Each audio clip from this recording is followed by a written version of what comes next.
Let's talk about the newest collection to Ensley Reign, the Light in Your Eyes collection. There's an eyeshadow palette, blush, highlighter, and lip gloss. And this collection was inspired by a song called Naive Melody by Talking Heads. And there's a line in the song that says, "You've got light in your eyes." And it's centered around Ensley Reign's owners and her best friend and soul sister and their connection. So let's get into all the details. So first up is the Light in Your Eyes highlighter. It is a basically kind of marbled type of highlighter, iridescent, multi-chrome, shifty. Then a neutral blush and also a more neutral lip. And then of course we have the Light in Your Eyes eyeshadow palette. I love this artwork that they did for this collection. They did have an artist commission it and I do really like it. I think it makes a lot of sense with the theme. I know there's been some mixed feelings on having eyes on the cover palette, kind of like Huda Beauty style.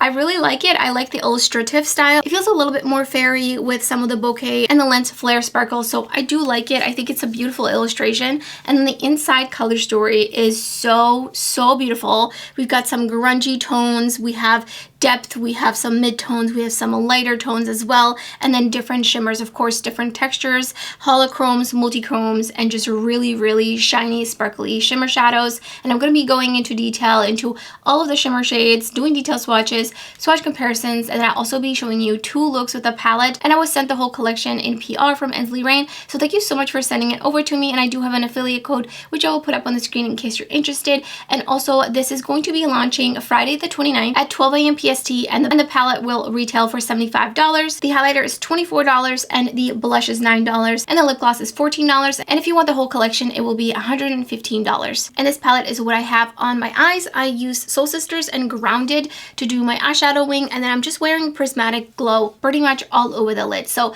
let's get right into it. I'm going to be swatching these by texture. So these 4 shades are the most similar in texture. I would say almost identical. They have just a tiny bit of texture to them, but they do look completely smooth and they don't feel squishy. And a little bit goes a long way. They don't even feel really creamy in the sense. It's just, I don't know, something, I'm not really sure how to describe these. They're on the dry side, but they do have a bit of like a slip to them. And they are so sparkly, really beautiful. I think out of all 4 of these shades, this one down here is a little bit less almost opaque and it doesn't swatch the same. And it does feel just the tiniest bit more gritty, but I really like that the texture of these isn't too chunky like the Minka shimmers that are very similar to these. Super beautiful. Next up are the more iridescent type of shades. Head in the Sky here is very smooth. Radiant Soul is a little bit more flaky. And then these 2 are Lucid Shine, and one shade is a little bit smoother, this one, and then the other half is a little bit chunky. You can see the way it picks up. And these 2 all smooth out quite a bit.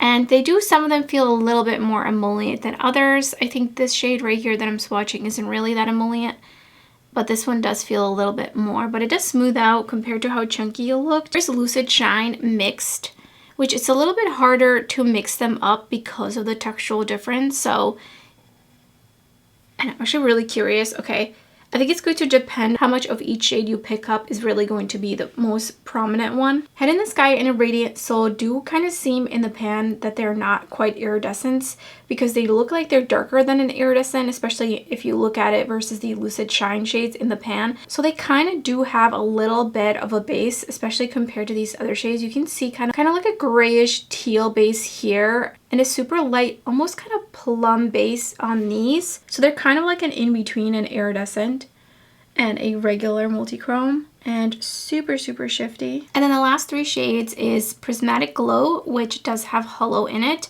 Home, and MJ. And these do have a flakier texture in the pan. I would say Home and MJ having the most flaky textures. And Home is very squishy in the pan. It moves around a lot. It was a little bit harder to pick up, especially to get my finger in there. And then MJ has a little bit of squish in there too, but it doesn't necessarily feel like wet squishy like this one. It feels more like the flakes are like compressing down, and the hollow is so beautiful. I love MJ. I feel like it looks totally different in the pan than when you swatch it out. Very interesting type of shade.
Brand with the Natasha Denona eyeshadow primer, and I'm picking up Naive Melody, and I'm gonna put that into the crease. Oh my goodness, so pigmented. I'm gonna do a little yellow burgundy look. I'm just gonna feather that out. I think I brought it a little too far out here. And then I'm gonna pick up Once in a Lifetime, and that's just gonna go on the outer corner. I'm just gonna packing it down and bringing it underneath my little lash line. And then I'm gonna slowly start blending it up. Going back to the fluffier brush, and I'm just gonna go over the edges with that. I'm gonna pick up a little bit more Naive Melody, and then back in with the smaller brush. This is the Refer 13 Mini, and I'm just further blending that outwards. Like the Prismatic Glow, and I'm gonna put that on the center of my lid, going into the outer corner. And then I think I really want to use Head in the Sky for the inner lid. Oh my goodness. This shade just like all over the lid would be absolutely amazing. And then just kind of feathering these out. I think I'm going to take the smaller brush and just kind of make sure there's no harsh line and just help blend these together more. And here's the first finished look.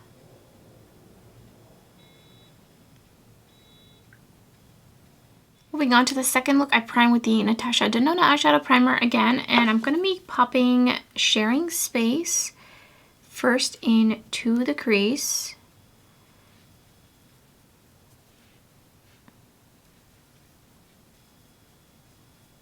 And then I'm taking Beloved and adding that in there to just add a little bit more depth. And then just a little bit more.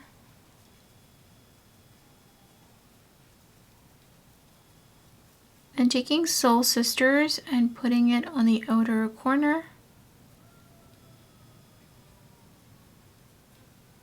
And my eyes watering again, just like right underneath.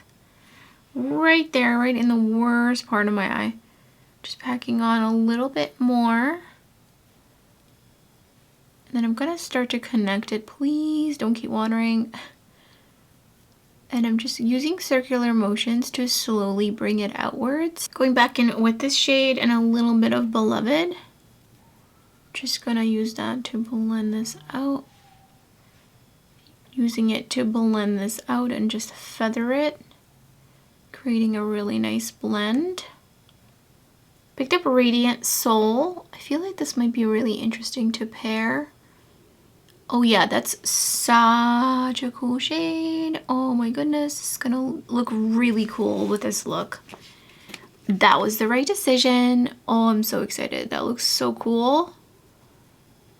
And that applied so nicely. I'm just gonna go back in with a little bit of Soul Sisters. Unfortunately, this is right where my eye is watering, so it's kind of disappearing from there. Look at that. I love this look. And then Lucid Shine, I'm only picking up half of the pan, and it's going to be the inner corner highlight, and I took that way too far. I should have used my other pinky. It would have been easier if I went like this. Okay, that's definitely better. I do want to bring Radiant Souls out just a little bit further over here. Yep, that's the stuff. Love that. And here's the finished look.